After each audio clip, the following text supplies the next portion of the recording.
here today to send a message to the brave men and women standing for dignity, opportunity, and basic universal human rights in Iran. So let me begin by expressing my respect and support for the people of Iran and their righteous demand to be allowed to live in freedom. I came to Los Angeles from Washington, D.C., where everyone is talking about Iran. That's a good thing. We need to be talking about Iran. Believe me when I tell you, the regime in Tehran does not want Americans focusing on them. Because the more we focus on the clerical dictatorship in Tehran, the closer we look at how they managed to take over the country after the revolution and stay in power for 40 years, we'll see more clearly how this regime has hidden its crimes against the international community and against any Iranian who dissents from his or her rulers. We will realize that for many years, Washington has been fed a false history about Iran and those principled Iranians who stand for freedom and democratic government. I think you know what I'm talking about. Here in Los Angeles, we may be thousands of miles from Washington and many, many thousands of miles from Iran, but don't let that fool anyone. I'm guessing that many people in this hall have lived in Iran and experienced regime repression firsthand. My friends, I served for years in policy positions in the Pentagon, the White House, and the State Department. I saw the bombing of American embassies in Lebanon twice, and the truck bombing of the Marine barracks at Beirut Airport, killing 241 U.S. servicemen. I saw how the seizure of American hostages, the hijacking of a U.S. airliner, the murder of a U.S. officer serving in the United Nations, the mining of the Persian Gulf, and historic terror bombings and assassinations from Argentina to Germany, Geneva and Paris, and many other places marked this regime as the most dangerous and disruptive in the world. Decades later, what do we see? Iran was recently designated as the world's leading state sponsor of terrorism for the 35th year in a row. Today, this regime executes more of its own citizens per capita with no due process of law than any other country in the world. And we see one more very important feature.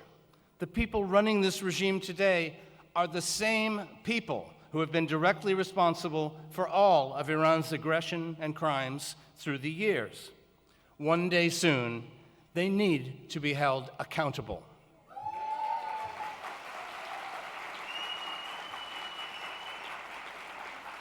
I have a message for all the younger Iranian functionaries on the payroll of the Ministry of Justice or the Revolutionary Guards.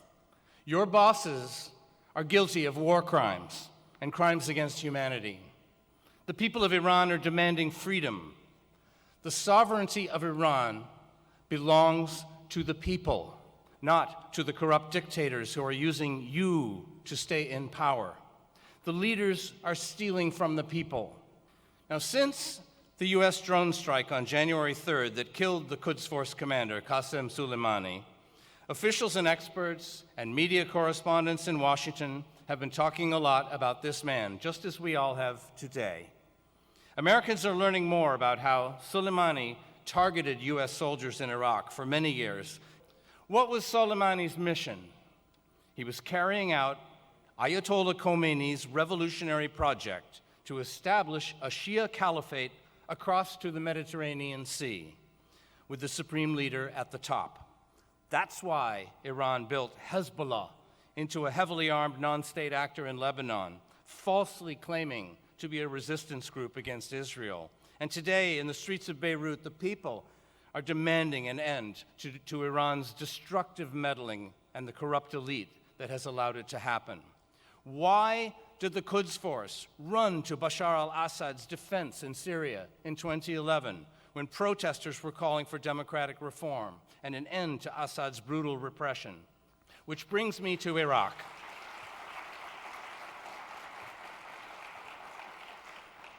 Soleimani directed 3 major militias in Iraq, as many of you know well.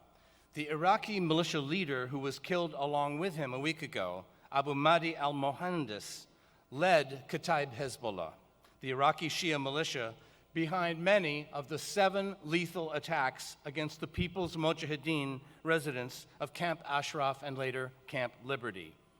Maybe we should remind Washington that Soleimani and al-Mohandes killed well over 100 people carrying protected persons identity cards issued by the United States of America.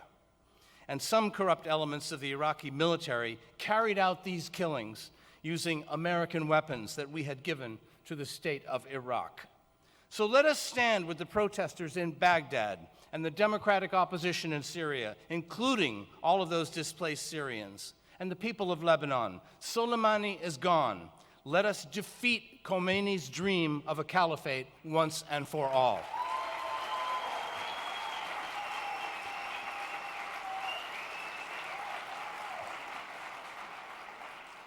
And what about senior figures like Chief Justice Ebrahim Raisi, or Justice Minister Ali Reza Avayi, or Rouhani's previous Justice Minister, Mustafa Pur Mohammadi? These and other top regime figures should all be facing charges at the International Court of Justice for their role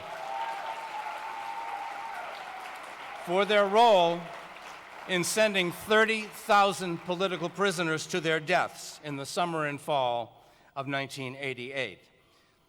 You may have seen Foreign Minister Zarif on television in recent days lecturing Americans on the need to obey international law.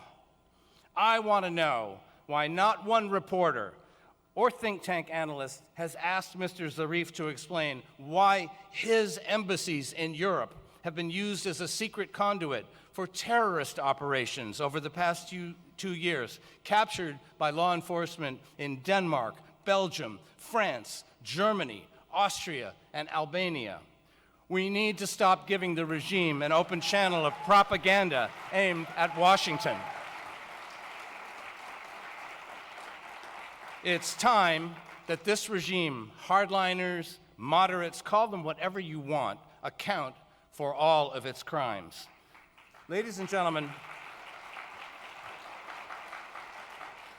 4 decades of lies, deception, and destructive attacks undermining the rules-based international order by Iran is 4 too many.